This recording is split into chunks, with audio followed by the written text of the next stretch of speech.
എന്താ മോനെ? അച്ചാർ സോഡ ഉണ്ടാക്കി തരും. അച്ചാർ സോഡ ഇന്ന് ഉണ്ടാക്കൂല. അച്ചാർ സോഡ ഉണ്ടാക്കാൻ എനിക്ക് വയ്യ. ഇന്ന് ഒരു സാധനത്തിനും വയ്യ.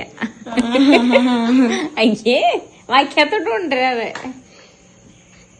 ഇന്ന് നമുക്ക് നല്ല അടിപൊളി ഗ്രീൻ പീസ് കറി ഉണ്ടാക്കാം.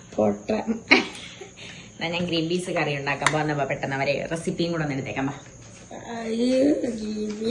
ആർക്ക് വേണം? നീയാണ് കൊള്ളാമല്ലോടാ.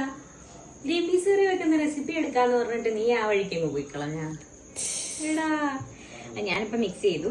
അപ്പൊ ദാ നമ്മള് രാവിലെ വെള്ളത്തിലിട്ട് കുതിർത്തിയ ഗ്രീൻ പീസിനകത്തോട്ട് സവാള, തക്കാളി, ഇഞ്ചി വെളുത്തുള്ളി പേസ്റ്റ് എല്ലാം ചതച്ച് വെച്ചത്, 2 പച്ചമുളക്, മഞ്ഞൾപ്പൊടി, മുളക് പൊടി, ഗരം മസാല പൊടി, ഇത്തിരി മീറ്റ് മസാല ഇട്ടിട്ടുണ്ട്, പിന്നെ കുറച്ച് മല്ലിപ്പൊടി, ഉപ്പ്, ഇത്ര സാധനങ്ങൾ ചേർത്ത് ആവശ്യത്തിന് വെള്ളവും കൂടെ ഒഴിച്ച് മിക്സ് ആക്കിയിട്ടുണ്ട്. അപ്പം ഞാൻ വെക്കുന്നൊരു സ്റ്റൈലിലാണ്. ഇതിങ്ങനെ വെക്കും. ഇനി ഇത് കഴിഞ്ഞിട്ട് ഞാൻ ഇത്തിരി തേങ്ങായും നമ്മുടെ വലിയ ജീരകമില്ലേ അതും കൂടെ ഇട്ട് നല്ലപോലെ അരച്ച് ഇതിലേക്ക് ഒഴിച്ച് കഴിയുമ്പോൾ നമ്മുടെ കറി സെറ്റാണ്. പിന്നെ ഒന്ന് താളിക്കാം. അതാണ് ചെറിയൊരു ഗ്രീൻ പീസ് കറി. ഞാനത് വീഡിയോ എടുക്കാന്ന് വെച്ചാൽ അപ്പം അവൻ വീഡിയോ എടുക്കുന്നതിനിടയിൽ അങ്ങോട്ട് പോയി.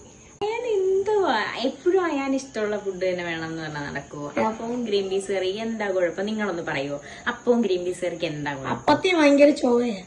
എന്ത് ചോവ? നല്ല പാലപ്പം എന്ന് പറഞ്ഞാൽ ഉണ്ടല്ലോ, നല്ല തേങ്ങയൊക്കെ അരച്ച് നല്ല അരിയൊക്കെ അരച്ചങ്ങോട്ട് ഗ്രൈൻഡറിലിട്ട് ആട്ടി അവിടെ മാറ്റി വെച്ചിരിക്കുന്ന മാവ്, നല്ല ഫ്ലഫി ആയിട്ടുള്ള അപ്പമാണ്. ഫ്ലഫി അപ്പവും നല്ല അടിപൊളി അപ്പത്തിന്റെ മാവ്.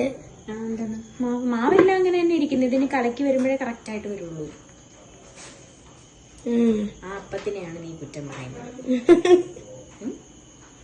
പിന്നെ ചോറിരിപ്പുണ്ട്, ചോറുണ്ട്, പിന്നെ മീൻ പീര പറ്റിച്ചത്. ഇതിനെ കൊണ്ട് ഞാൻ തോന്നി. എനിക്ക് വയ്യ നിന്നെ മാനേജ് ചെയ്യാൻ. സത്യം പറഞ്ഞ അയാന്റെ ആവശ്യങ്ങൾക്ക് പരിധിയില്ല. ഇങ്ങനെ നീണ്ടു നിവർന്ന് കിടക്കുകയാണ് അയാന്റെ ആവശ്യങ്ങൾ. അപ്പൊ ഇന്നലെ ചാമ്പങ്ങ കഴിച്ചിട്ട് എന്റെ വയറിന് കുഴപ്പമൊന്നുമില്ലായിരുന്നു കേട്ടോ. ഞാൻ ഓക്കെ ആയിരുന്നു.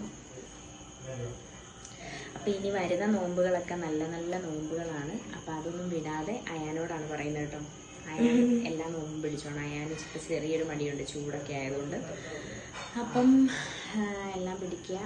അപ്പൊ ഇന്നത്തെ നോമ്പ് തുറ വിശേഷങ്ങളൊക്കെ ഇതാണ്. എല്ലാവരും നോമ്പ് തുറന്നു എന്ന് വിശ്വസിക്കുന്നു. പിന്നെ പുതിയ വീഡിയോ ആയിട്ട് കാണാം.